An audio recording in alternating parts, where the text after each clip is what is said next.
Arkadaşlar BGC Outdoor'dan hepinize bol bereketli günler diliyoruz. BGC markalı şişme bot yüzey temizleyicileriyle yerinden kopmuş bir aparatın altında kalan eski yapıştırıcılarını görüyorsunuz arkadaşlar. Ürünümüz aşırı derecede güçlü bir üründür arkadaşlar. Eski yapıştırıcının söküm işlemi yaklaşık olarak 5 saniye kadar bekliyoruz. Daha sonra tekrar ıslatıyoruz. Zaten ürün tatlı bir şekilde kabarmış vaziyette görüyorsunuz. Bu uygulamayı 3. yapışımızdan itibaren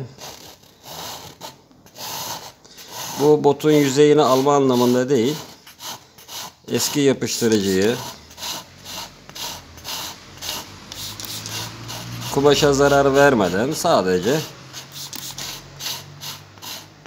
yapıştırıcı için bir kısmi bölgeyi yapacağım sadece arkadaşlar.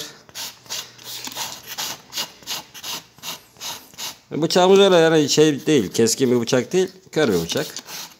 Maksat burada sadece yüzeydeki pislikleri almak arkadaşlar.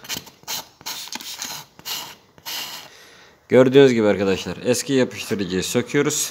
Daha sonra orijinal bot yüzeyi kalıyor bize ve buraya da işlem yapması artık çok daha kolay olacaktır. Hepinize bol bereketli günler dileriz.